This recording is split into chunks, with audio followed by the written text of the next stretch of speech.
জায়গাটার পরিস্থিতি দেখে মনে হচ্ছে ওদের মধ্যে হাতাহাতি হয়েছিল খুব। চোর গাড়ি চুরি করবে বলে গ্যারেজে ঢুকেছিল, মনীশবাবু দেখে ফেলে, আটকাবার চেষ্টা করেছিল, তারপরে হাতাহাতি হয়। আর হাতাহাতির মধ্যে যেই কার চোর সুযোগ পেয়েছে অমনি মনোজবাবুকে গুলি করে দিয়েছে আর কার নিয়ে পালিয়ে গেছে। স্যার, হ্যাঁ, স্যার এর বুলেটটা দেখুন, লেজার বা ওয়াটার গানের। জানতে হবে এটা কি ধরনের কার চোর যে এত হাই এন্ড গান ইউজ করে। তাও আবার সেকেন্ড হ্যান্ড গাড়ি চুরি করার জন্য। হ্যাঁ, যে এত দামি গাড়ি ছেড়ে এই সেকেন্ড হ্যান্ড গাড়ি চুরি করে পালিয়ে গেছে। ডক্টর সালুকে মনে হচ্ছে এখানে হাতাহাতি তো হয়েছিল, তাহলে কিছু না কিছু প্রমাণ নিশ্চয়ই পাওয়া যাবে যার থেকে ওই কার চোর সম্পর্কে জানা যাবে। তুমি ঠিক বলেছো দয়া। আমি একটা কাজ করি, আমি এই পুরো জায়গাটা ভালো করে চেক করি। দেখুন, যা হয়েছে সেটা তো পাল্টানো যাবে না, কিন্তু আপনার সাহায্য ছাড়া ওকে ধরা যাবে না। সাহস রাখুন। ওই গাড়িতে কিছু দামি জিনিস ছিল? না, কোনো দামি জিনিস টিনিস কিছুই ছিল না।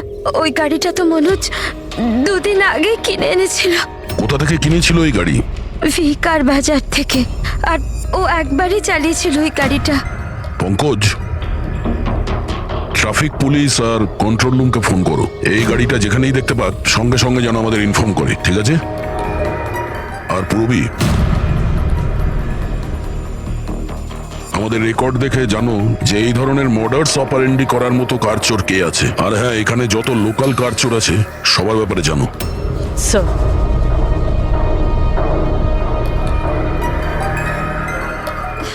ম্যাম, যখন এই সব ঘটনা ঘটেছিল তখন আপনি কোথায় ছিলেন? আমি মার্কেটে গিয়েছিলাম, আর ও আজই অফিস থেকে তাড়াতাড়ি চলে এসেছিল। বলল ওর শরীর খারাপ। আর যখন আপনি ফিরে এলেন তখন বাড়িতে আপনার কিছু অদ্ভুত মনে হয়েছিল? না, তেমন কিছুই নয়। স্যার, ক্রাইম ব্রাঞ্চ থেকে জানতে পেরেছে যে এই গাড়িটা ছাড়া আরো 3টে গাড়ি চুরি হয়েছে। স্যার, একটা তো বিনয়ের গাড়ি, যেটা ভুয়ো ট্রাফিক গার্ড মিথ্যে ড্রিঙ্ক অ্যান্ড ড্রাইভ কেস বানিয়ে নিয়ে গেছে, কিন্তু বিনয় ড্রিঙ্কই করেনি। আর স্যার, দ্বিতীয় গাড়ি একটা রেস্টুরেন্টের বাইরে থেকে চুরি হয়েছে। আকাশ নামের একজন ব্যক্তি রেস্টুরেন্টে গেছিল, ওখানে গাড়ি পার্কিং এর জন্য একটা নকল রেস্টুরেন্টের স্টাফকে চাবি দিয়েছিল, আর সে ওর গাড়ি নিয়ে পালিয়ে গেছে। রেস্টুরেন্টের লোকেরা বলছে ওখানে ভ্যালিড পার্কিং নেই। আর স্যার, তৃতীয় গাড়ি রাস্তায় স্ত্রীর জন্য অপেক্ষা করছিল। ওনার বক্তব্য একজন লোক এলো আর ওনাকে বন্দুক দেখিয়ে ওনার গাড়ি নিয়ে চলে গেল। আর এই গাড়িগুলো সব সেকেন্ড হ্যান্ড ছিল। অদ্ভুত স্যার, সেকেন্ড হ্যান্ড গাড়ির পিছনেই পড়ে গেছে। আরেকটা কথা স্যার, এই সব গাড়ি কিন্তু ভিকার ডিলারের থেকে কেনা হয়েছিল। অদ্ভুত ব্যাপার, যতগুলো গাড়ি চুরি হয়েছে ভি কার থেকে কেনা হয়েছে। আচ্ছা, কি এমন ছিল ওই সেকেন্ড হ্যান্ড কারে যেটা পাওয়ার জন্য কেউ কারোর খুনও করতে পারে? ভি কার ডিলারের সঙ্গে কথা বলতে হবে। কিছুদিন আগে আপনার এখান থেকে যে গাড়িগুলো বিক্রি করা হয়েছিল, যেগুলো এরা কিনেছিল, ওগুলো চুরি হয়ে গেছে। ওর মধ্যে কোনো বিশেষ ব্যাপার ছিল কি? স্পেশাল তো ছিল না স্যার, সব নর্মাল ছিল, কিন্তু জানি না কেউ কেন চুরি করলো। এটা কোনো কোইন্সিডেন্স তো নয়, চুরির পিছনে কোনো না কোনো উদ্দেশ্য তো আছে। কারণ তো ম্যাডাম আপনারাই খোঁজ করতে পারেন, আমি তো কিছুই বুঝতে পারছি না। এই গাড়িগুলো তোমার কাছে আসে কোথা থেকে? স্যার, আমি এই বিজনেসে নতুন, তাই আমার খুব বেশি কিছু জানা নেই। অদ্ভুত ব্যাপার, এটা তোমার বিজনেস আর তুমিই জানো না কার কোথা থেকে আসে? এগুলো চুরির গাড়ি ছিল কি? না না স্যার, এ কি বলছেন স্যার? আমার বাবার খুব নাম আছে এই শহরে, আর পুরনো গাড়িকে নতুন করে বেচবার ওনার খুব নাম আছে। তাহলে এই বিজনেসটা হলো গিয়ে তোমার ড্যাডের? হ্যাঁ স্যার, কোথায় তোমার বাবা? কিছুদিন আগে হার্ট অ্যাটাকে ওনার মৃত্যু হয়েছে, আর সেই জন্য আমাকে আমার চাকরি ছেড়ে এখানে আসতে হয়েছে। ও সরি। আর এমনি স্যার, আমি এই বিজনেসটা ছেড়ে দেওয়ার প্ল্যান করছি, কারণ আমার খুব বেশি কিছু জানা নেই, আমি চালাবো কি করে। তোমার বাবা ছাড়া আর কেউ জানে না যে এই কারগুলো কোথা থেকে আসে? হ্যাঁ স্যার। স্টাফদের মধ্যে কেউ না কেউ তো আছে যে এই বিজনেসের ব্যাপারে জানে। হ্যাঁ, রাজু আছে, কিন্তু ওরও খুব বেশি কিছু জানা নেই। পুরনো গাড়ি কোথা থেকে আসে সেটা শুধু বাবাই জানতো, আর বাবার মৃত্যুর পর 5টা গাড়ি পড়েছিল, যেটা আমি অকশন করে দিয়েছি। তার জন্যই তো এত ঝামেলা। এক মিনিট, তুমি এক্ষুনি বললে যে 5টা গাড়ি অকশন করেছিলে। হ্যাঁ স্যার। 4টে গাড়ি চুরি হয়ে গেছে, বাকি আছে একটা। স্যার, চোর ওই 5 নম্বর গাড়িটাও চুরি করবে। অবশ্যই হতে পারে। তোমার ওই রেজিস্টার যার মধ্যে সমস্ত ডিটেলস রাখো, একটু ওটা দেখাও আমাদের। এই 4 জন ছাড়া এই 5 নম্বর কে যে গাড়ি কিনেছিল ওর অ্যাড্রেস চাই আমাদের। অমিত বাবু, আপনি জানলে অবাক হবেন যে আপনার গাড়ি চোরেদের টার্গেটে আছে। আমি ঠিক বুঝলাম না স্যার। মানে আপনার গাড়ি চোরেদের টার্গেটে আছে। যদি চুরি না হয়ে থাকে তাহলে হয়ে যাবে। আপনি প্লিজ অ্যালার্ট থাকুন। আপনারা এরকম কেন কথা বলছেন? আমার কার চুরির কথা আপনারা কি করে জানলেন? অমিত বাবু, আপনি দুদিন আগে ভি কার ডিলারের কাছ থেকে একটা সেকেন্ড হ্যান্ড গাড়ি কিনেছিলেন। আপনার সঙ্গে আর সমস্ত যে গাড়িগুলো ওরা বেচেছিল ওগুলো সব চুরি হয়ে গেছে। শুধু আপনার গাড়ি চুরি হয়নি, আর চোর সেটা চুরি করতে চায়। অফিসার, আমি কোনো সেকেন্ড হ্যান্ড গাড়ি কিনিই নি, তাহলে চোর কি চুরি করবে? কি? কিন্তু ডিলারদের কাছে যে বায়ার্স লিস্ট ছিল তার মধ্যে তো আপনার নাম আছে। এই দেখুন, আপনার আইডি প্রুফ আর এই অ্যাড্রেস জমা আছে ওদের কাছে। স্যার, এই আইডিয়ার অ্যাড্রেস তো আমারই, কিন্তু স্যার আমি কোনো কার্ড কিনিনি। কাউকে অথরাইজ করেছিলে কেনার জন্য? না ম্যাডাম। আপনার আইডি প্রুফ আর লাইসেন্স চোরেদের কাছে কি করে গেল? জানি না স্যার। আপনার আইডি প্রুফ কোথাও রেখেছিলেন বা কাউকে দিয়েছিলেন? না স্যার, কাউকে দিইনি আমি। হ্যাঁ, আমি ল্যামিনেশন করতে গেছিলাম কিছু ডকুমেন্টস, তো কিছুক্ষণের জন্য ডকুমেন্টস আমি দোকানে ফেলে চলে গেছিলাম। তো দোকানদার আমাকে ফোন করেন যে আমার ডকুমেন্টসগুলো পড়ে আছে, যেন আমি নিয়ে নিই। স্যার, হতে পারে ওখান থেকে কেউ এই ডকুমেন্টস চুরি করেছে। হতে পারে, কিন্তু আপনাদের মতো বুদ্ধিমান লোক এরকম ভুল কি করে করেন? যদি ফেসে যেতেন না তাহলে বাঁচা মুশকিল হয়ে যেত। সরি স্যার, এবার থেকে খেয়াল রাখবো। ফেক আইডি দিয়ে গাড়ি কিনে আর বাকি গাড়িগুলোকে চুরি করে ও কি করতে চাইছে? স্যার, ও যেই হোক ওখানে গাড়ি নিতে নিশ্চয়ই এসেছিল, আর ওই সময় রাকেশ ছাড়া ওখানে যারাই ছিল তারা নিশ্চয়ই ওকে দেখেছিল। হ্যাঁ, দেখেছে তো নিশ্চয়ই। চলো ওখানে গিয়ে জানার চেষ্টা করি। 5টা সেকেন্ড হ্যান্ড গাড়ি, 4টে চুরি হয়েছে, বাকি রয়েছে একটা। সেটাও কেউ কিনেছে কিন্তু জানা যাচ্ছে না। বড়ই অদ্ভুত ব্যাপার না? স্যার, এই 5 নম্বর গাড়ি কেনার জন্য আইডি প্রুফ, অ্যাড্রেস প্রুফ সমস্ত কিছু নকল ব্যবহার করা হয়েছিল। স্যার, ফেক আইডেন্টিটি দিয়ে গাড়ি কেনার কি কারণ হতে পারে? কারণ তো অনেক কিছুই হতে পারে পুরবী, কিন্তু আমাদের এর আসল কারণটা খুঁজে বের করতে হবে, আর সেই জন্য ভি কার বাজারের সমস্ত ইতিহাস ঘাঁটতে হবে।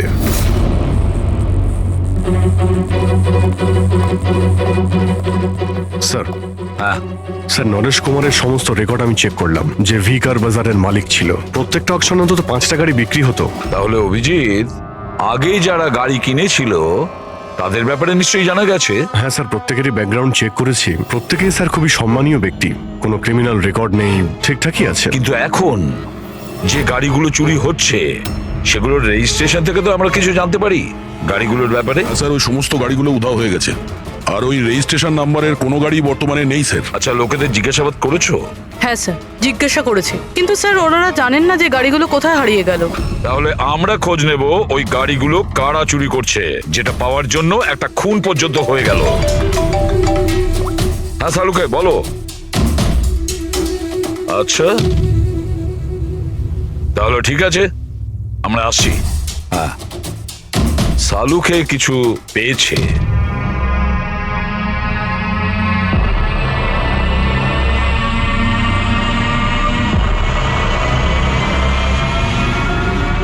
হ্যাঁ সালুকে বলো।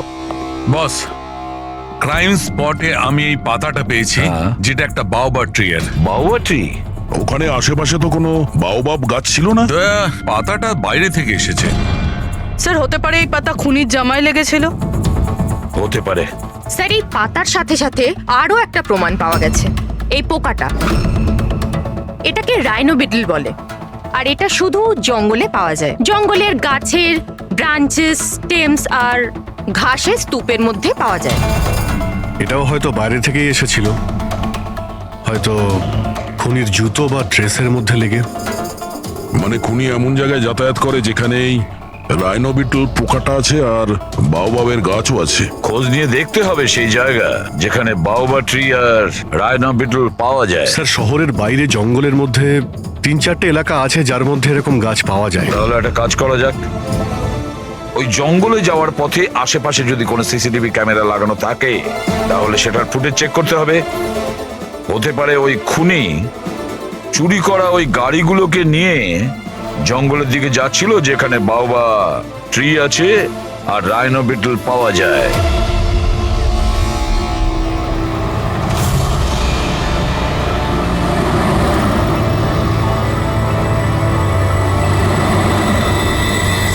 এই হলো সেই জঙ্গলের এলাকা যেখানে ওই ধরনের গাছ পাওয়া যায়। পঙ্কজ, এই এলাকায় যতগুলো সিসিটিভি ক্যামেরা আছে ওদের সবার ফুটেজ চেক করো।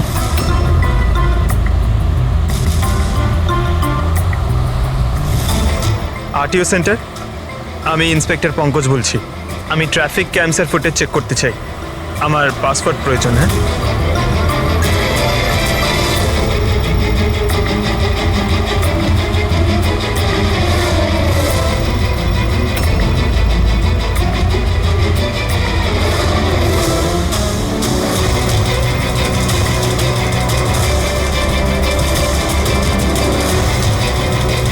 গাড়ি তো আসছে।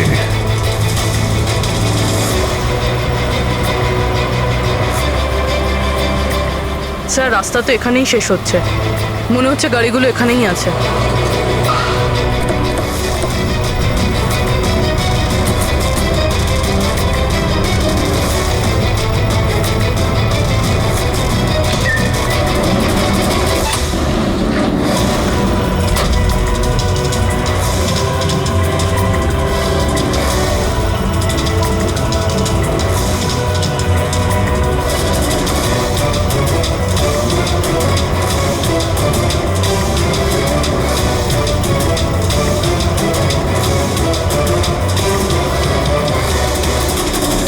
জঙ্গলের মাঝখানে এইরকম জায়গা বানিয়েছে।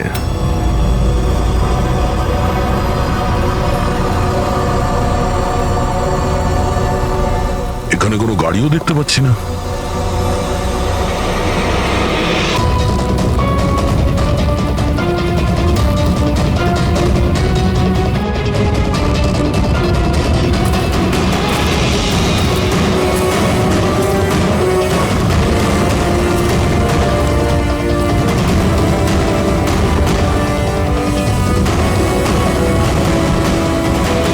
যাওয়া আসার তো এই একটাই রাস্তা, আর তো কিছু দেখতে পাচ্ছি না।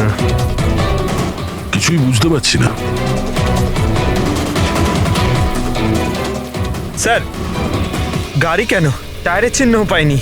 নেই স্যার। তাহলে গাড়িগুলো গেল কোথায়?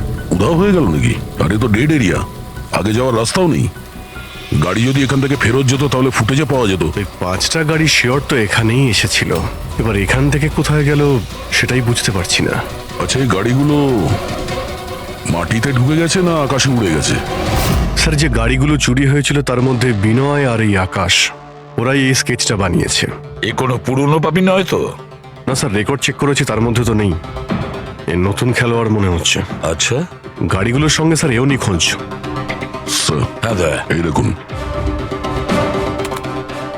ভি কার ডিলার্স এর রেকর্ড আর অরিজিনালের মধ্যে পার্থক্য আছে। এর মধ্যে সবকিছু লেখা আছে স্যার, কতগুলো গাড়ি কিনেছে, কোথা থেকে কিনেছে, কতগুলো গাড়ি বেচেছে আর কাকে কাকে। অনেক জায়গা থেকে এরা কার আর বাইক কিনেছিল, তারপরে বিক্রি করে দিয়েছে। মনে হচ্ছে এটা ওই চুরি হওয়া গাড়িগুলোর লিস্ট। হ্যাঁ স্যার, ওই লিস্টই এগুলো। আর এই লিস্টের হিসেবে 5টা নয়, 6টা গাড়ি আছে। কিন্তু স্যার রাকেশ তো আমাদের 5টা গাড়ির ব্যাপারে বলেছিল। আর বাবার মৃত্যুর পর 5টা গাড়ি পড়েছিল, যেটা আমি অকশন করে দিয়েছি। তার মানে রাকেশ আমাদের মিথ্যে বলেছে। মিথ্যে বলেছে রাকেশ। জিজ্ঞেস করতে হবে রাকেশ 6 নম্বর গাড়িটা কি করলো আর কেন মিথ্যে বলেছে আমাদের।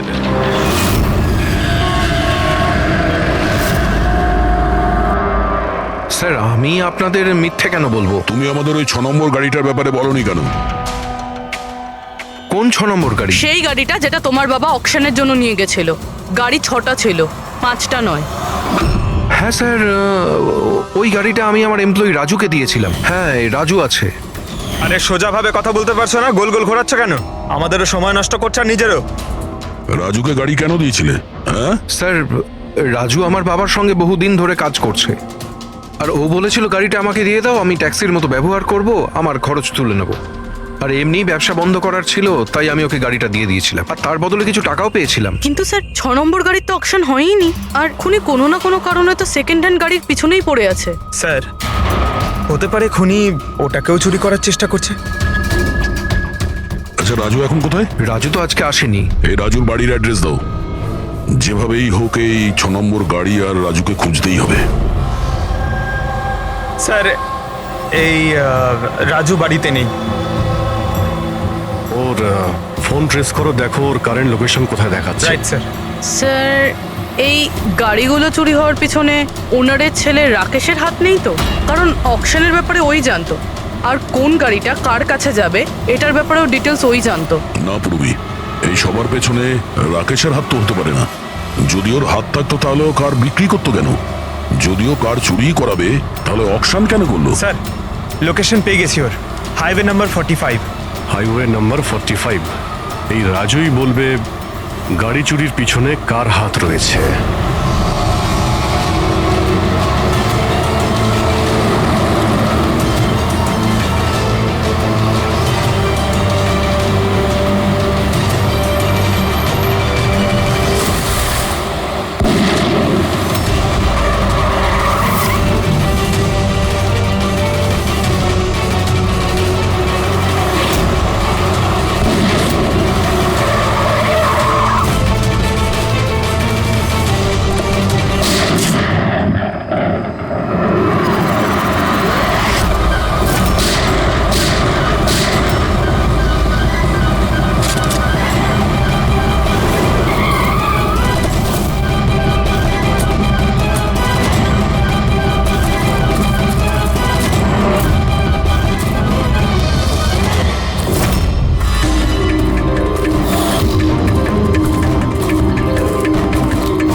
ZX8596 খোঁজ নিয়ে দেখো গাড়িটা কার নামে রয়েছে, পালিয়ে যাবে কোথায়। এই গাড়িটা সিআইডি গ্যারেজে নিয়ে যাই, জানা তো যাক ওর মধ্যে কি আছে যার জন্য রাজুর উপর হামলা হয়েছে। ঠিক আছে। স্যার, এই গাড়িকে নিয়ে গেল। রাজুবাবু, আপনি ঠিক আছেন তো? আপনার গাড়ি কোথায় গেল? ও নিয়ে গেছে। কে নিয়ে গেল? আমি জানি না। ও কে ছিল, এলো, আমি আটকালাম, কিন্তু ও জোর করে গাড়ি নিয়ে এদিকে চলে গেল। যে কোনো ভাবেই হোক ওই গাড়িটাকে খুঁজতেই হবে। যদি এদিকেই যায় তাহলে খুব একটা দূরে যেতে পারেনি, তাড়া করে ধরে নেবো ওকে। ঠিক আছে, লোকাল পুলিশকে ইনফর্ম করে দাও, চেকপোস্টগুলোকে অ্যালার্ট করো, ওরা যেন পালিয়ে যেতে না পারে।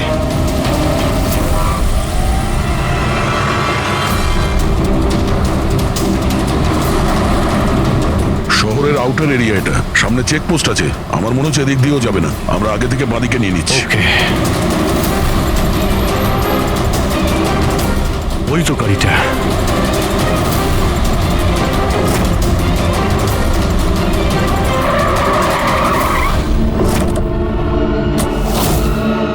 বাইরে আয়, বাইরে আয়। এক্সকিউজ মি, হ্যালো, আমার নাম শেখর, নার্কোটিক ডিভিশন। আর এই গাড়ি চুরি করে নিয়ে যাচ্ছিলাম না আমি, এই গাড়িতে কোকেন লোকানো আছে, তাই নিয়ে যাচ্ছিলাম আমি। কোকেন? ওই পাঁচটার মধ্যে পাইনি, সেই জন্য এই গাড়িটার পিছনে পড়েছিল। তুমি এত শিওর হয়ে কি করে বলছো যে এই গাড়ির মধ্যে কোকেন আছে? হ্যাঁ, এই দেখুন, বিখ্যাত ড্রাগলার টনি, আমরা কয়েক বছর ধরে একে ফলো করছি। ভি কার ডিলারের মালিক নরেশ, মানে রাকেশের বাবা, আর টনি, দুজনের একসাথে কারবার। খুব ইন্টারেস্টিং ফ্যাক্টর স্যার, কয়েক বছর আগে পর্যন্ত নরেশ খুব ছোটখাটো একটা অটোমোবাইলের ব্যবসা করতো। ও ব্যাংক্রাফ্টে হয়ে গেছিল, ওর ব্যবসা বন্ধ হতে চলেছিল, কিন্তু হঠাৎই এক রহস্যময় লোক ওর ব্যবসায় টাকা ইনভেস্ট করে, আর ও রাতারাতি ও বড় কার ডিলার তৈরি হয়ে যায়, আর বিখ্যাত। আর এই বিজনেসে ইনভেস্ট করার লোকটা হলো এই টনি। ঠিক তাই। তাছাড়া টনির সঙ্গে সঙ্গে আরেকজন ড্রাগ মাফিয়াও আছে যে অ্যাব্রড থেকে ইন্ডিয়ায় ড্রাগ সাপ্লাই করে। কে সে, তার ব্যাপারে জানতে পারলেন কিছু? ওটাই তো আমরা ইনভেস্টিগেশন করছিলাম স্যার, খোঁজ নেওয়ার চেষ্টা করছিলাম ওনার, কিন্তু নরেশের মৃত্যু হয়ে গেল। তবে টনি এর মধ্যে 25 কিলো কোকেন সাপ্লাই করেছে। আর সেই কোকেন এই গাড়ির মধ্যেই রয়েছে। এক্স্যাক্টলি। নরেশের মেন বিজনেস হলো কার বেচার নাম করে এই ড্রাগসের ছিল। ঠিক তাই। এই জন্য নরেশ পুরনো গাড়িকে নতুন করে রং করে ওতে ড্রাগ ভরে লোক দেখানো অ্যাকশন করতো। খুব সহজেই ড্রাগসের সাপ্লাইও হয়ে যেত, আর কেউ সন্দেহ করতে পারতো না। রক্সানার আগেই নরেশের মৃত্যু হয়, আর ওনার ছেলে এই গাড়িটা কাউকে বিক্রি করে দেয়, এটা না জেনে যে ওই গাড়ির মধ্যে ড্রাগস রয়েছে। সেই জন্য টনি ওই গাড়িটা চুরি করছিল, যাতে ড্রাগস রিকভার করতে পারে। ঠিক আছে, দেখা যাক গাড়ির মধ্যে কোথায় ড্রাগস লুকোনো আছে।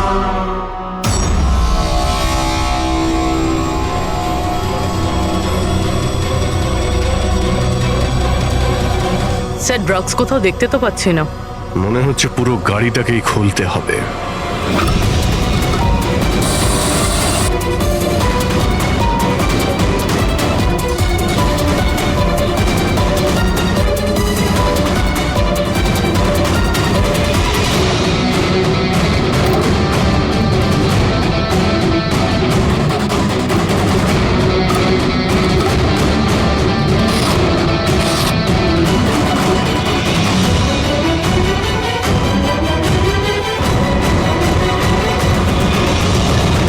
স্যার, ড্রাগস এখানে তো কোথাও নেই।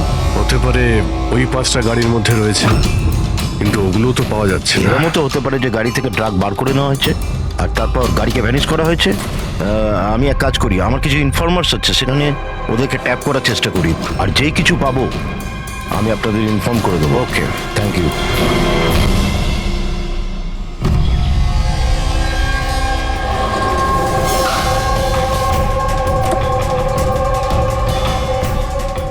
ইনফর্মার তো এই জায়গার কথাই বলেছিল।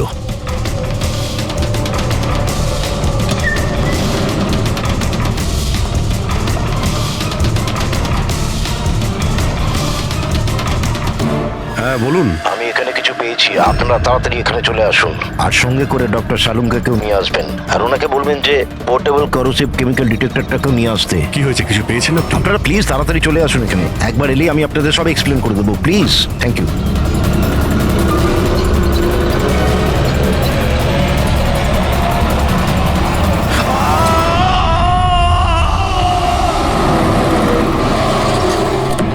স্যার, গাড়ি তো এখানেই রয়েছে, শেখরকে কোথাও দেখতে পাচ্ছি না। ভিতরে গিয়ে দেখি।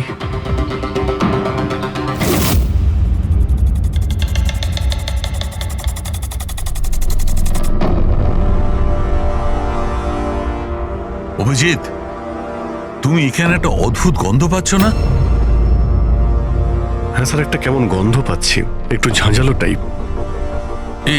এইখান থেকেই আসছে, এই যে জলটা পড়ে আছে না, এইখান থেকেই। কিন্তু স্যার, এখানে হচ্ছিলটা কি? স্যার, একবার উপরে তাকিয়ে দেখুন, হয়তো হয়তো এই জল এখান থেকে এসেছে। রবি, ভুল করে হয়তো হাত লাগিও না। আমার মনে হচ্ছে না যে এটা শুধুমাত্র জল। যেরকম গন্ধ পাচ্ছি, আমার মনে হচ্ছে এতে কিছু আছে। কেমিক্যাল ডিটেক্টর দিয়ে এটাকে চেক করতে হবে। উনিও আমাকে বলেছিলেন যে কেমিক্যাল ডিটেক্টর নিয়ে আসতে। এক মিনিট, আমি আসছি। অদ্ভুত ব্যাপার, বুঝতে পারছি না ও গেল কোথায়। পুরবি, একটু সরো দেখি।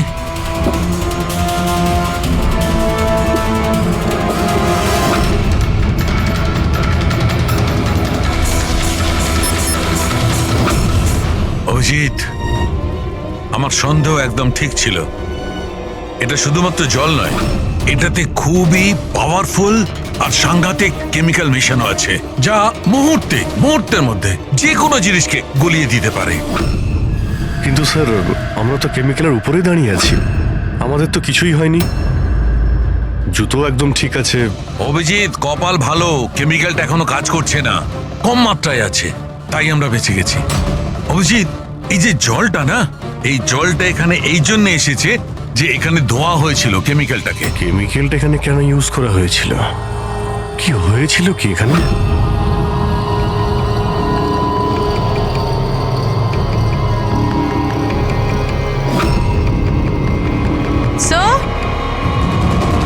স্যার, এই দেখুন। অভিজিৎ, এটা তো কোনো মানুষের হাত।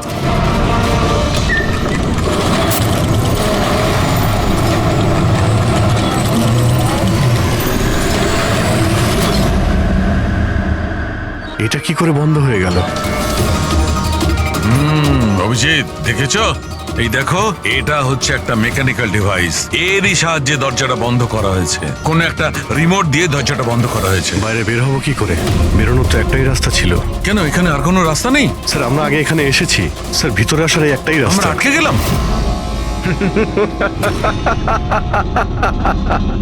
তোমরা তো ফেঁসে গেছো। তোমাদের সাথেও সেটাই হবে যেটা গাড়িগুলো আর শেখরের সাথে হয়েছিল। তোমরা কি করেছো ওর সঙ্গে?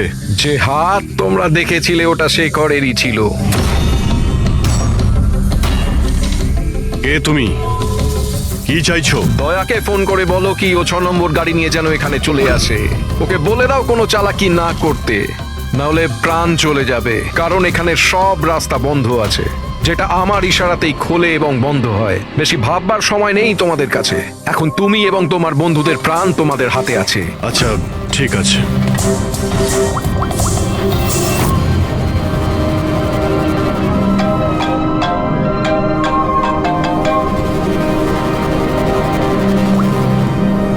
হ্যাঁ অভিজিৎ, আরে ভাই ওই 6 নম্বর যে গাড়িটা পেয়েছো সেটা নিয়ে এক্ষুনি এখানে চলে এসো। ওই জঙ্গলের ভিতরে যে একটা ওয়্যার হাউস ছিল না? হ্যাঁ সব ঠিক আছে তো? হ্যাঁ সব ঠিক আছে ভাই, একটু আর্জেন্ট আছে। আর একটা কাজ করো, তুমি এসব কথা এসিপি স্যারকে বলো না, আর শ্রেয়াকেও বলো না, ওকে? শ্রেয়া? অভিজিৎ হ্যালো। অভিজিৎ, তোমার কি মনে হচ্ছে তুমি খুব স্মার্ট? আমি বলেছিলাম কোনো চালাকি না করতে। তুমি শ্রেয়ার নাম কেন নিলে? আমি জানি তোমাদের টিমে কোনো শ্রেয়া নেই। এখন তোমরা সবাই মরবে। কি হয়েছে স্যার? অভিজিতের ফোন ছিল, বলছিল আমি এই গাড়ি নিয়ে ওয়্যার হাউসে যাই যেন, তাও একলা। এসিপি আর শ্রেয়াকে যেন এই কথাটা আমি না বলি। শ্রেয়া? অভিজিৎ স্যার শ্রেয়ার নাম কেন বললো? ও তো সিআইডির জন্য আর কাজও করছে না। মনে হচ্ছে অভিজিৎ কোনো প্রবলেমে আছে। আমাদের জন্য কোনো ওয়ার্নিং, বিপদের কোড এটা। চলো।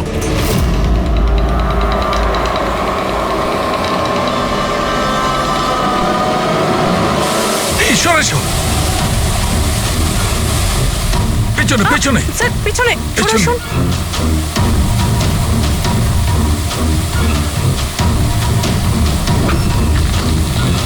Abhijit, forensic kit.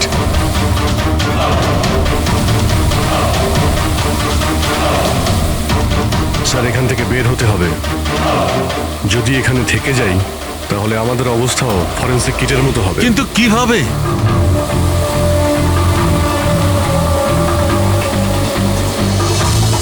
মাটিতে কেমিক্যাল রয়েছে, হ্যাঁ কিন্তু দেওয়ালে নয়। আমরা দেওয়াল দিয়ে বের হব। দেওয়াল দিয়ে? ঝুলে। ঝুলে? স্যার আর কোনো উপায় নেই পুরবি, হ্যাঁ স্যার। তুমি এদিক দিয়ে যাও, আমি স্যারকে ওই দিক থেকে নিয়ে যাচ্ছি। স্যার অভিজিৎ,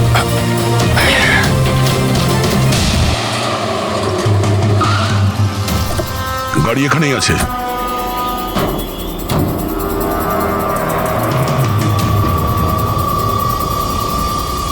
স্যার এটা তো লক। ভেতরে যাওয়ার কোনো না কোনো রাস্তা আছে পঙ্কজ, এসো।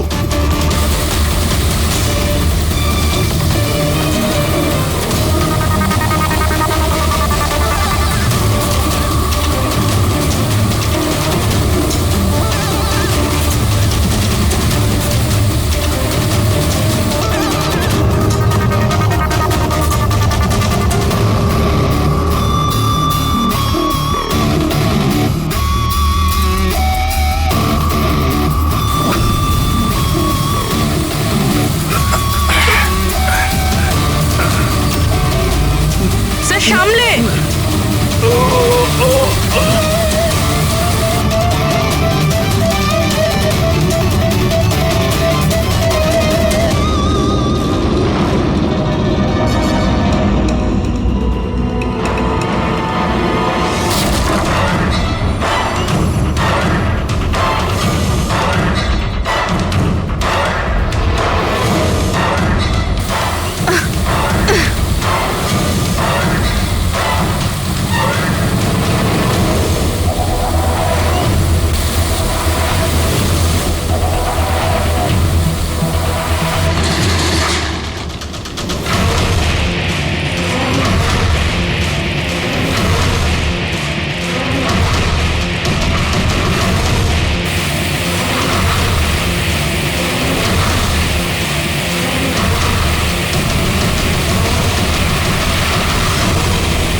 অভিজিৎ অভিজিৎ অভিজিৎ স্যার, পুরবি অভিজিৎ, আওয়াজ শুনতে পাচ্ছ?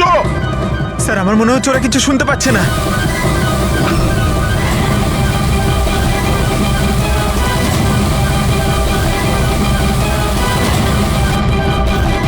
এই জায়গাটা কোথায়?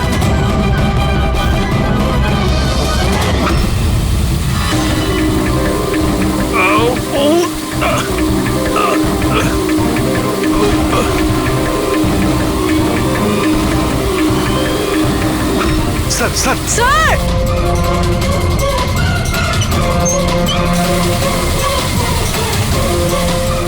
অভিজিৎ, অভিজিৎ, তোমরা যাও, আমাকে ছেড়ে দাও। স্যার ছাড়বেন, আমি আসছি আসছি আমি। না না না, আমাকে নিয়ে ভেবো না, তোমরা যাও। স্যার না!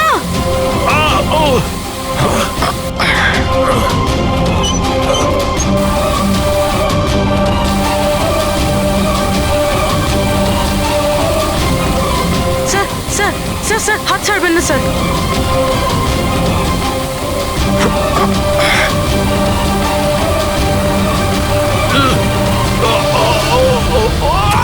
Sir, sir!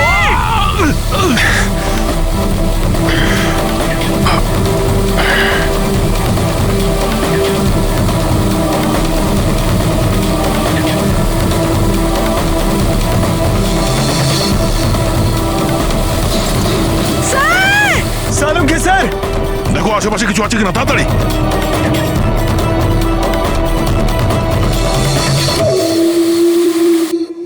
পঙ্কজ, দরজা খুলে গেছে। স্যার হাত।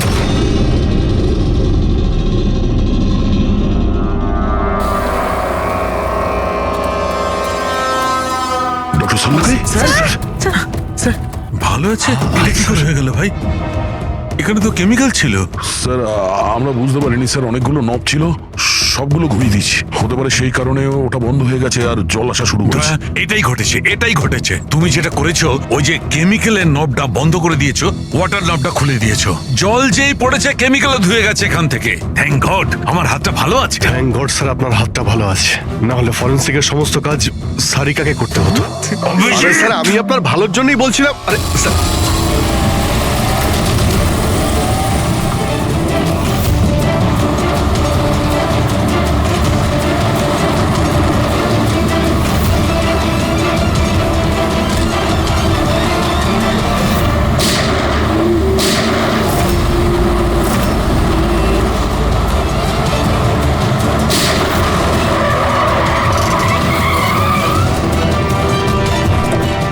এই, দাঁড়া। তুমি রাকেশ? তাহলে তুমি এই drugs র্যাকেটের master mind.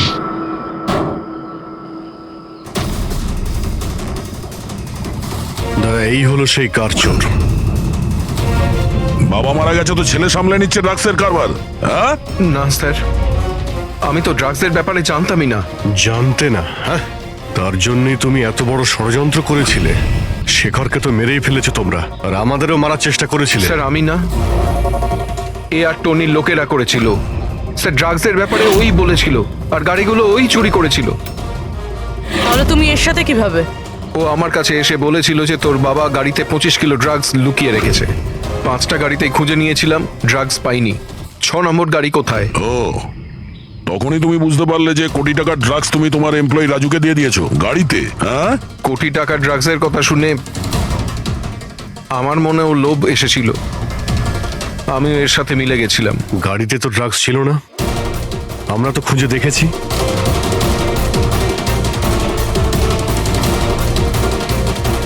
Sir, drugs কারে নেই, কারটাই ড্রাগস। কি? গাড়ি ড্রাগস মানে কিভাবে?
সাদা জিনিসটা কোকেন।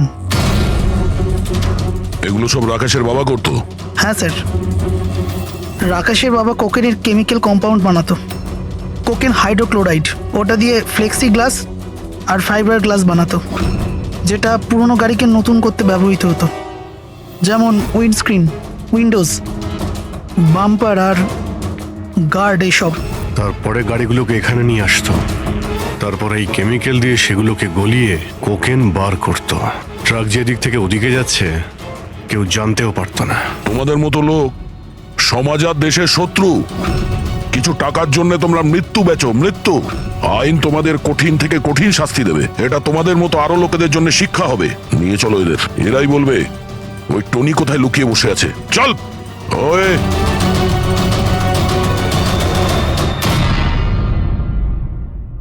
আজ আমেরিকা থেকে ইন্ডিয়াতে আসে বাড়ি কিনে অনাথ আশ্রম চালানোর জন্য, আর রাজের মৃত্যু হয় মৌমাছির কামড় খেয়ে। ইন্টারেস্টিং।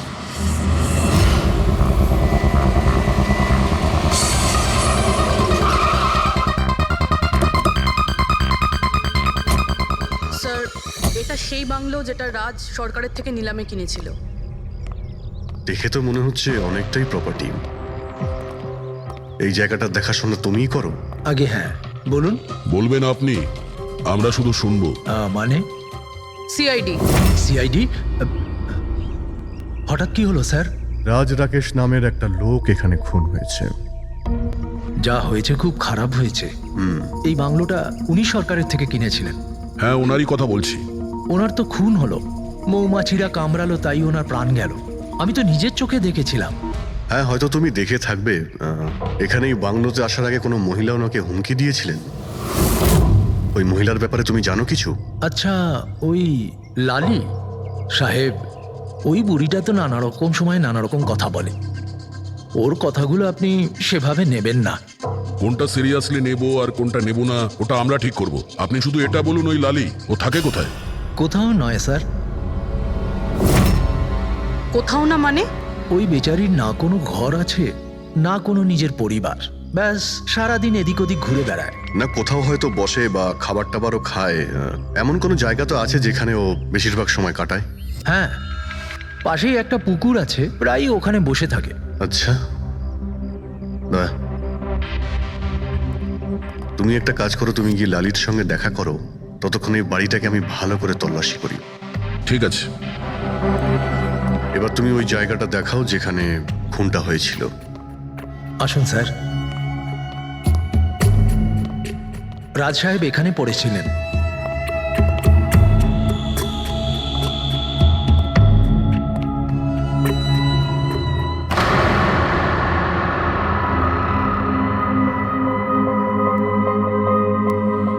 প্রথমে মৌমাছিরা রাজ সাহেবকে মেরে ফেলে, আর তারপর ওরাও মরে যায়। এই মৌমাছিটাকে এখানে প্রায় আক্রমণ করে? না স্যার, এর আগে তো আমি একটাও মৌমাছি এখানে দেখিনি। জানি না রাজ সাহেবকে কামড়াতে কোথা থেকে এত মৌমাছি চলে এলো। রায় রঞ্জিতের বাড়ি থেকে আসছিস তোরা, তাই না?